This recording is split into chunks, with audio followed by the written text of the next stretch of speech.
আমাদের সলিড দুজন ওপেনার আমরা এখনও খুঁজে পাইনি। মুমিনুল 3-এ খেলেন, বাট 4-এ Shanto, he has been outstanding. আপনি যদি গত 2 বছর ধরে দেখেন, তার ক্যাপ্টেন্সি দেখেন, তার ব্যাটিংয়ে পারফরমেন্স দেখেন, সব কিছু মিলিয়ে তিনি on and of the field যেভাবে তার টিমটাকে লিড করছেন। এবং মনে পড়ে যে পাকিস্তানের বিপক্ষে যে সিরিজটা খেলেছিল লাস্ট, ঘরের মাটিতে বাংলাদেশ জিতেছিল, সেখানে তিনি একটা ছবি আপলোড দিয়েছিলেন ড্রেসিং রুমের সামনে, যে গ্যাংস্টার প্যারাডাইস। সো সেই ভাইভটা কিন্তু তিনি ক্রিয়েট করেছেন। আপনি সবসময় ওই ধরনের ছবি আপ দিতে পারবেন না। আপনার যখন পারফরমেন্স থাকবে না, তখন আপনি যতই পোজ দেন ওই এনার্জি আসবে না, হবে না, হ্যাঁ, খাবেও না। এক্স্যাক্টলি। সো সেটা খেয়েছে সে কারণেই, কারণ নাজমুল হোসেন শান্ত অ্যাজ এ ক্যাপ্টেন তার টিমকে সেই জায়গাটা নিয়ে যেতে পেরেছেন এবং পারফর্ম করতে পেরেছেন। আপনার মনে হয় কিনা যে অস্ট্রেলিয়াতে নাজমুল হোসেন শান্ত বাংলাদেশের জন্য সবচেয়ে বড় আশার জায়গা হতে পারেন, যেহেতু 4 নম্বর পজিশনে তার ব্যাটিংটাও খুব বেশি ইম্পর্টেন্ট হবে, এবং কীভাবে তিনি তার টিমটাকে লিড করেন। অনেক ক্রাঞ্চ মোমেন্ট আসবে অস্ট্রেলিয়ার বিপক্ষে সিরিজে, অনেক ডিফিকাল্ট ডিসিশন নিতে হবে, সেই সময় তিনি আসলে কীভাবে হ্যান্ডেল করেন। বসুন্ধরা টিস্যু, অশুদ্ধতার বিরুদ্ধে এক বিন্দুও ছাড় নয়। আমার একটাই চাওয়া শান্তর কাছে, সেটা হচ্ছে লেগ বিফোরের ফাঁদে যেন তিনি না পড়েন। আপনি রিসেন্ট যে তার আউটগুলো যদি আপনি একটু নোটিস করেন, তাহলে দেখবেন যে যেসব ম্যাচে তিনি একটু থিতু হয়েছেন, সেখানে তিনি লেগ বিফোরে আউট হয়েছেন। পাকিস্তানের বিপক্ষে তিনি 101 ফলোড বাই আবার 87, দুইটা ইনিংসেই তিনি লেগ বিফোরে আউট হয়েছেন। সো ওই জায়গাটা থেকে আপনি you will face swing Australian কন্ডিশনে, and specially from Mitchell Starc.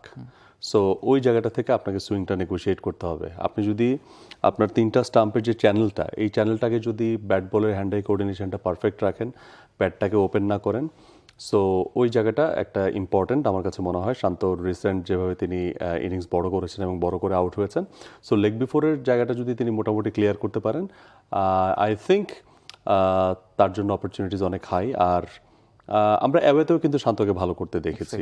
আপনি যদি গত 1 বছরেও চিন্তা করেন, 4টা সেঞ্চুরি তার আছে। পাকিস্তানের বিপক্ষে করলেন, তার আগে আয়ারল্যান্ডের বিপক্ষে 100 করলেন, তার আগে শ্রীলঙ্কার বিপক্ষে ব্যাক টু ব্যাক সেঞ্চুরি, মানে 2 ইনিংসে 2টা সেঞ্চুরি, 148 ফলোড বাই 125। সো ওইটা আশা জায়গা নিয়ে, হ্যাঁ। তো শান্তর ওই জায়গাটা, আপনি যে কারণে শান্ত এই মুহূর্তে আলোচনায়, ইটস ভেরি নর্মাল, কারণ লাস্ট 1 ইয়ার অথবা লাস্ট 2 ইয়ার্স বাংলাদেশের জন্য টেস্টে consistent performer, excellent captain, on the field, of the field, 2 জায়গাতে টিমটাকে প্রপার জেলিংয়ে রাখা, রান করা, এবং নেতৃত্বের যে গুণাবলীটা, আসলে ওই গুণাবলীটা তার মধ্যে সামহাও এই সময়টাতে ভালোভাবে এক্সপোজড হয়েছে। That's really a very good sign.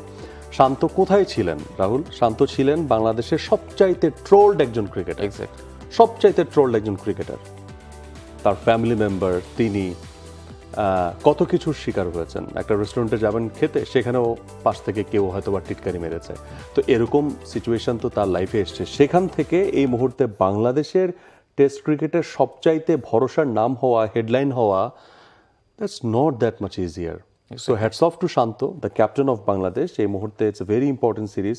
So ওই জায়গাতে রাহুল, বাংলাদেশের হয়ে তিনি রিসেন্ট পাস্টে যেরকম সাবলীল খেলেছেন, সাবলীল থেকেছেন, স্টাম্পের পেছন থেকেও যেভাবে তিনি তার কিছু কাজ করে গেছেন, তো সেটা আমরা আশা করবো অস্ট্রেলিয়ার মাঠে, হোয়াট এভার দ্য সিচুয়েশন। আমরা ওই যে 54 রানার যদি অল আউট হয় আরেকবার, বি ব্রেভ। মানে ইন্ডিয়া তো 36 রানে অল আউট হয়েছে, বি ব্রেভ। হ্যাঁ, বি ব্রেভ। মানে আপনি যতক্ষণ খেলছেন ততক্ষণে আপনি ওই টার্গেটে নামেন যে আপনি তাকে 35 রানে অল আউট করবেন, আপনি যদি 36 আউট হন। এক্স্যাক্টলি, সেই ক্যাপাবিলিটি আছে, সেই বিশ্বাসটা রাখা। এবং আপনি শান্তর ক্যাপ্টেন্সির কথা বলছিলেন, শান্তর ক্যাপ্টেন্সির মানে কিছু স্ট্যাট যদি আমরা দেখি, এবং এই মুহূর্তে তো তিনি বাংলাদেশের সেরা ক্যাপ্টেন টেস্টে, এটা বলাই যায়, এবং স্ট্যাটের দিক থেকেও সেটা প্রমাণিত হয়েছে। কারণ এর আগে মুশফিকুর রহিমই একমাত্র 7টা টেস্ট জিতিয়েছিলেন ক্যাপ্টেন হিসেবে বাংলাদেশকে। সেটাকে তিনি ওই যে পাকিস্তান সিরিজের সময় শান্ত তিনি ছাড়িয়ে গেছেন, এবং 19 টেস্ট তার নেতৃত্বে বাংলাদেশ খেলেছে, এবং সেখানে 8টা ম্যাচ বাংলাদেশ জিতেছে। মানে বাংলাদেশের মতো একটা দেশের 19 টেস্ট খেলে 8টা জয় কিন্তু একটা বড় অ্যাচিভমেন্ট, এবং সেখানে পাকিস্তানের মাটিতেও জয় রয়েছে, এবং সবচেয়ে বেশি টেস্ট জেতা বাংলাদেশের অধিনায়ক তিনি, এবং ম্যাচ জয়ের ভিত্তিতে এই মুহূর্তে বিশ্বেরই সেরা 5 জন অধিনায়কের মধ্যে একজন তিনি গত 3 বছরে। সো ওয়ার্ল্ডেও তার এই স্ট্যাটটা অনেক বেশি প্রমিনেন্ট। এবং ব্যাট হাতে আপনি যেটা কথা বলছিলেন যে শ্রীলঙ্কার বিপক্ষে ব্যাক টু ব্যাক সেঞ্চুরি, এরপরে আরও 2টো সেঞ্চুরি তিনি করেছেন, সব মিলে সবশেষ 13 ইনিংসেই তার 4টা টেস্ট সেঞ্চুরি রয়েছে। সো ব্যাট হাতেও তিনি যথেষ্ট রকম ফর্মে বা ছন্দে তিনি আছেন, এবং সেটা অ্যাজ এ ক্যাপ্টেন তাকে সারিশ করতে হয়তো অনেক বেশি হেল্প করছে। আপনি যখন রান করবেন, আপনি যখন নিজে পারফর্ম করতে পারবেন, তখন আপনি আসলে ওই টিমের ওপর ওই অধিনায়কত্বর যে চাবিটা সেটা ঘোরানো আপনার জন্য একটু ইজি হয়ে যায় এবং সেই কাজটা তিনি প্রপারলি করছেন। নিজে পারে না আবার কইতেছে, হ্যাঁ।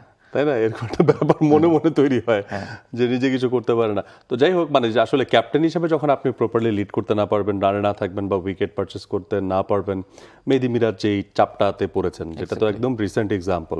সো ওটা একদমই বিপরীত চিত্র শান্তর ক্ষেত্রে, মানে ট্রোলড ক্রিকেটার থেকে একটা দেশের ভরসার নাম হয়ে ওঠা। সো এটা আসলেই খুবই অন্যরকম একটা ব্যাপার। সো অস্ট্রেলিয়ার বিপক্ষে খেলা চিল, মানে আমার কথা হচ্ছে এটা প্রেশার নিয়ে লাভ নাই। অস্ট্রেলিয়ার একটা প্রেশার টিম। সো এটা আপনার সবচেয়ে মানে টেস্টের সবচেয়ে বড় টেস্ট আপনার কাছ থেকে সে নিবে এবং সবচেয়ে মানে ফায়ারি পেস অ্যাটাক আপনি ফেস করবেন, সবচেয়ে প্রমিনেন্ট ব্যাটিং অ্যাটাক আপনি ফেস করবেন।